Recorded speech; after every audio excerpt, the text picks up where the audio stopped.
অন্যের সম্পদ নিজের নামে কাগজপত্র করে দখল করার পরিণতি কি? খুবই গুরুত্বপূর্ণ একটি প্রশ্ন ভাইয়েরা আমার। অন্যের সম্পদ নিজের জন্য দখল করা আর জাহান্নামের টিকিট বুকিং দেওয়া এক জিনিস। রাসূল করিম সাল্লাল্লাহু আলাইহি সাল্লাম বলেছেন, এক বিঘত সম্পদ যদি কেউ কারোর আত্মসাৎ করে, কিয়ামতের ময়দানে আল্লাহ রাব্বুল আলামিন তার গলায় 7 তবক জমিন ঝুলিয়ে দিবেন, ধসাতে থাকবেন তাকে। ভাইরা আমার, একটা গুনাহ করেন, আল্লাহর একটা নাফরমানি করেন, আল্লাহর একটা হুকুমকে লঙ্ঘন করেন, এত বড় রিস্ক নাই। মানুষের সম্পদ অন্যায়ভাবে আত্মসাৎ করলে যত বড় রিস্ক আছে, কারণ এটা বান্দার হক আল্লাহ নিজেও মাফ করবেন না। আর কিয়ামতের দিন দুনিয়াতে যদি কারোর সম্পদ আপনি আত্মসাৎ করেন, কৌশলে নিজের নামে লেখায় নেন, আইল ঠেলে জায়গাটা বাড়ায় নেন, আছে না নাই?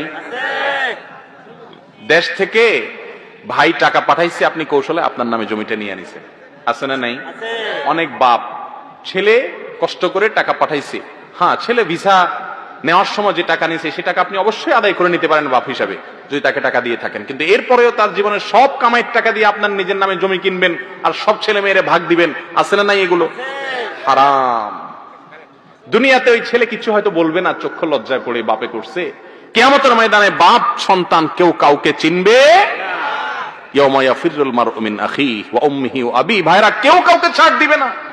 দুনিয়াতে যদি আমার সম্পদ কেউ আত্মসাৎ করে, আমার উপকার করছে, কারণ এর বিনিময়ে আখিরাতে অবশ্যই আল্লাহ তাআলা তার কাছ থেকে আমাকে আদায় করে দিবেন। রাসূল করিম সাল্লাল্লাহু আলাইহি ওয়াসাল্লাম বলেছেন, আতাদরুনা মাল মুফলিস, তোমরা কি জানো সবচেয়ে অভাবী মানুষটা কে? সাহাবায়ে কেরাম বললেন, আল মুফলিসু ফিনা মান লা দিরহাম লাহু ওয়া লা মাতা। ইয়া রাসূলুল্লাহ, হে আল্লাহর রাসূল, আমাদের মধ্যে গরীব মানুষ বলা হয় ওই ব্যক্তিকে যার পয়সা কড়িও নাই, সহায় সম্পত্তি নাই। নবী সাল্লাল্লাহু আলাইহি ওয়াসাল্লাম বলেছেন, না, এটা তো সাময়িক সময়ের মুফলিস, সাময়িক সময়ের অভাবী, এর অভাব যে কোনো সময় দূর হয়ে সে বড়লোক হয়ে যেতে পারে।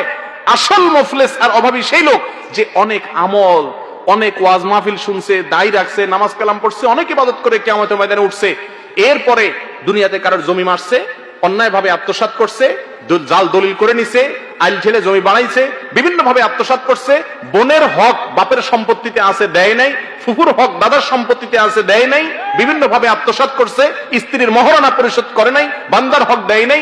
এই ব্যক্তিকে কিয়ামতের ময়দানে সমস্ত পাওনাদাররা হাজির হবে আর বলবে, চান্দু, দুনিয়াতে তো বহুত মাস্তানি করছো, গায়ের জোর ছিল, আজ আহকামুল হাকিমিনের সামনে কোনো কাহিনী চলবে।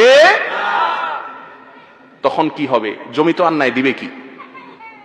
তখন আল্লাহ তাআলা বলবেন, যত আমল করছো, যত কোরআন তেলাওয়াত করছো, যত নামাজ পড়ছো, যত তাসবিহ পড়ছো, এই সবগুলা থেকে পাওনাদারকে দাও।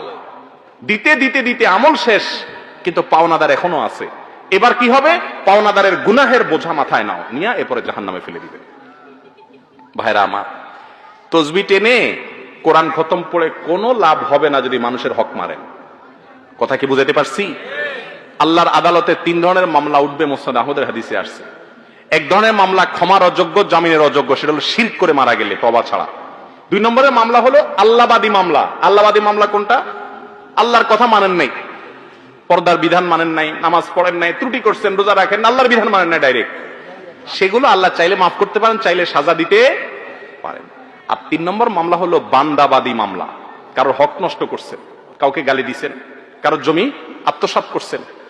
এই মামলা আল্লাহ তাআলা বলবেন, এই মামলা আমার কাছে না, এটা স্বয়ং ওই বাদী যদি তোমাকে ছাড় দেয় তো দিল, আর না হলে নাই। আর কোন বাদী কিয়ামতের দিন ছাড় দিবে?